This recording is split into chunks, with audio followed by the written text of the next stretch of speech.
Hello and welcome to Miniature Monday. This is going to be a bit of a throwback one because we all got hit with COVID. Oh yeah. Both of us too. The guy behind the camera, Everyone, really. pretty much every single person at Wargames Illustrated was down within a 2-week period. We should stop making out of each other all the time.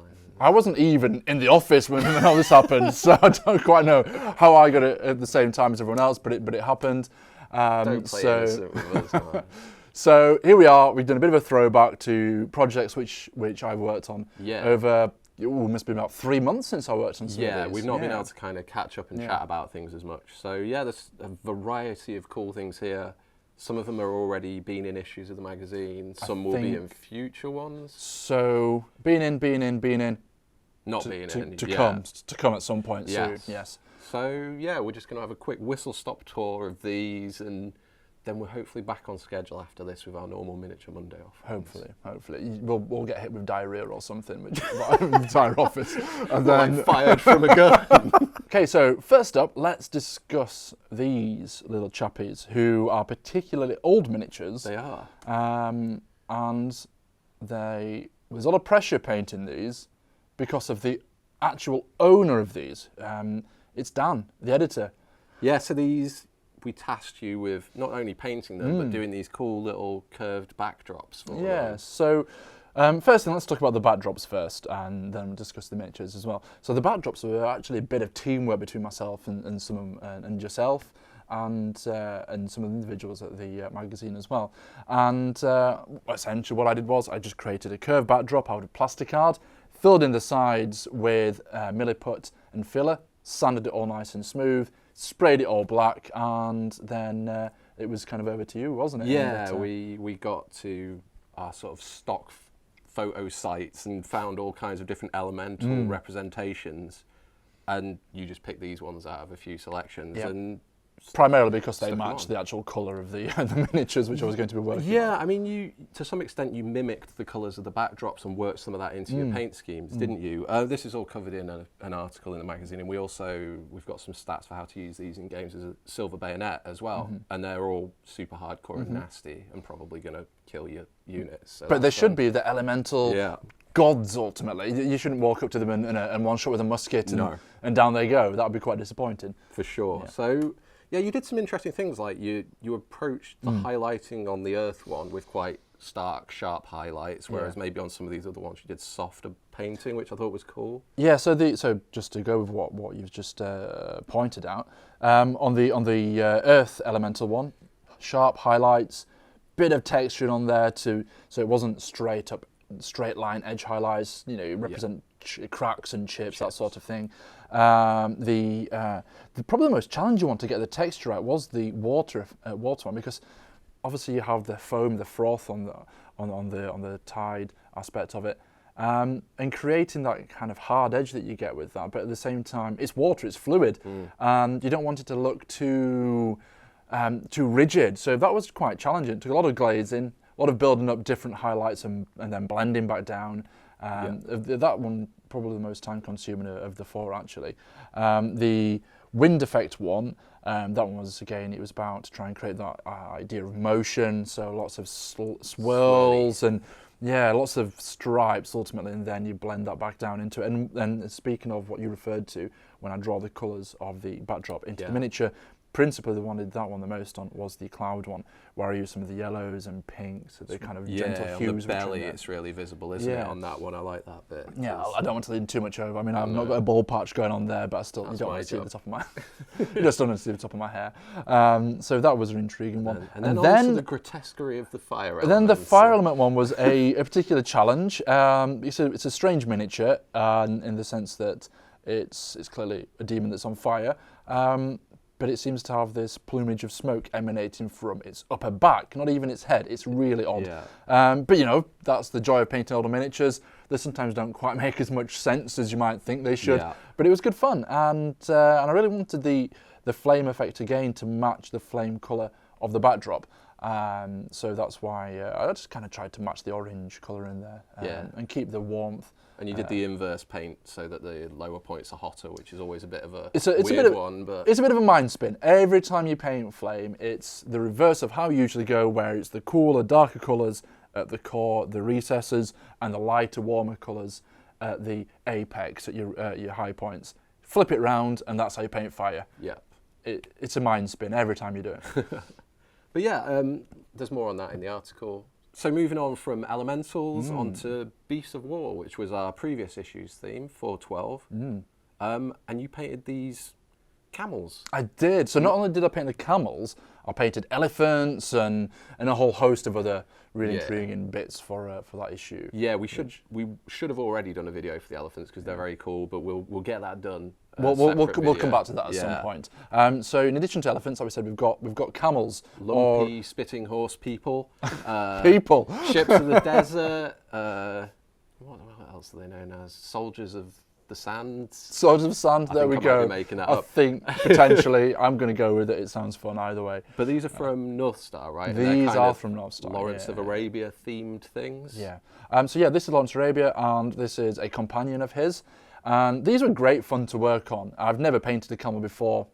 It's not really a kind of mount which there's many ranges of miniatures out there. We tried them, which is a shame. They're really fun, interesting, and different kind of mount for your miniatures to go on. I'd like to see more fantasy miniatures riding camels, to be fair, especially kind of desert ones. Why do they always get chariots pulled by horses when you could have them pulled by a camel? I think that's much more interesting. Because camels are more surly. I'm not doing that.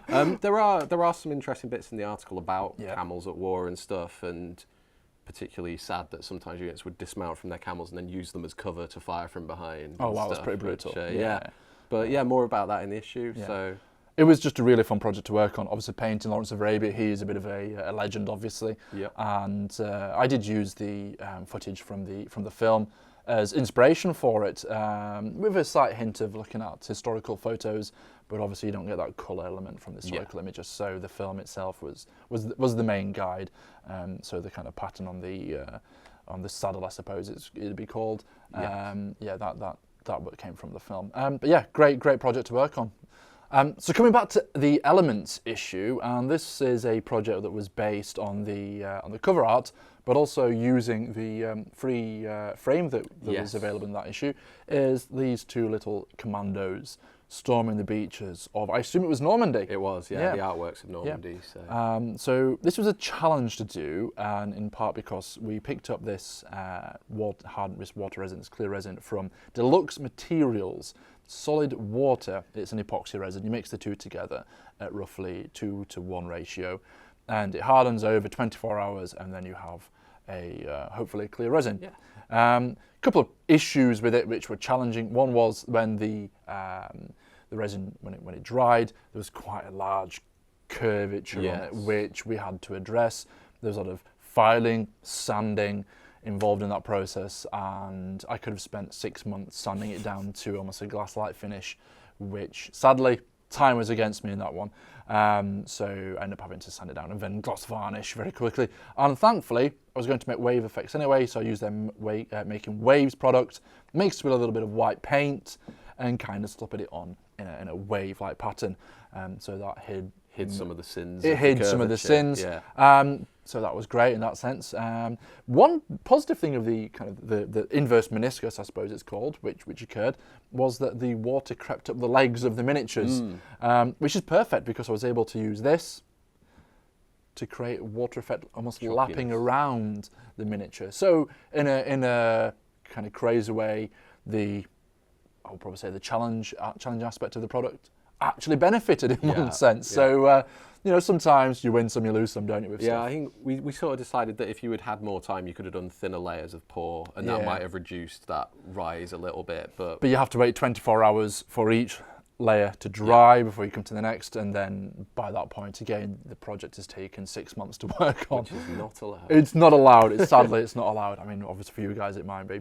Yeah. Okay. And yes, we've got another scene in the magazine as well, which Callum, our other painter, did. It's a lovely scene. Yeah. Check it out. It's a wind-based scene where he's got a couple of these commando chaps trying to put a tent up in wind. Yeah. Brave guys. I would have just gone without, personally.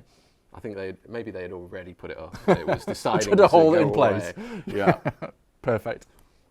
So finally, we're on to these, which are for a future article. They are.